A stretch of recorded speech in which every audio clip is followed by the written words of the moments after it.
Kejadiannya sih 2 tahun lalu, sebulan namanya Ririn. Perempuan Malang ini menderita kasus intervensi yang sangat berat. Ditumbalkan, korban pelecehan seksual, terlibat okultis, kumpul kebo, bayinya meninggal beberapa jam setelah lahiran, terlibat permasalahan hukum, hingga pernah pingsan 3 bulan untuk kemudian diobati puluhan dukun. Rupanya satu aja gak mempan. Sejak saat itu, Ririn selalu kerasukan pada jam-jam tertentu setiap hari, dan itu sudah berlangsung bertahun-tahun. Semua orang di kampungnya mengenal Ririn sebagai perempuan setan. Hingga ibu muda ini sempat dititipkan ke rumah sakit jiwa dengan diagnosa depresi super berat yang harus dibekali obat penenang senantiasa seumur hidupnya. Kasihan sekali. Tuhan yang berbelas kasih rupanya tidak pernah meninggalkan Ririn.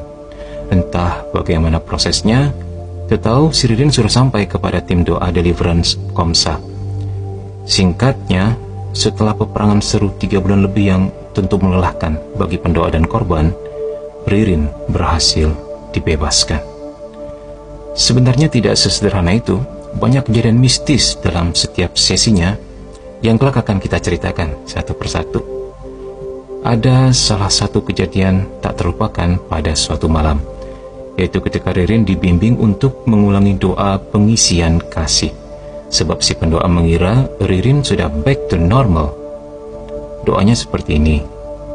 Yang menarik, dia tidak pernah bisa mengucapkan kata Yesus beberapa kali pun dipaksa. Selalu sengaja dia lewati dengan melengos. Khas orang kerasukan. Faham bahwa Ririn masih under possession, pendoa meneruskan. Ketika sampai pada kalimat, engkau kumuliakan dan kusembah.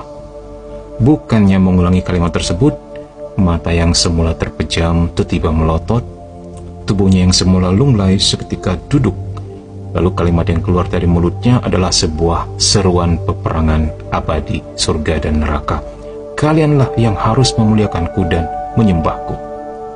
Beberapa kali pun dipaksa, dia tetap mengucapkan kalimat itu, sambil dihiasi dengan kemarahan dan kesombongan sempurna di wajahnya, sebelum pada akhirnya dia jatuh dan tak sadar kembali.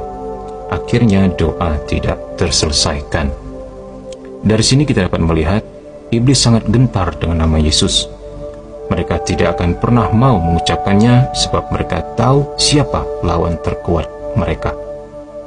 Kalimat yang sengaja dia balikan sebenarnya hendak mengatakan kepada kita betapa makhluk bengis tersebut sangat haus kemuliaan dan sesembahan yang seharusnya hanya menjadi milik Allah. Bukankah gara-gara ini dia terjatuh, yaitu ingin menjadi seperti Allah?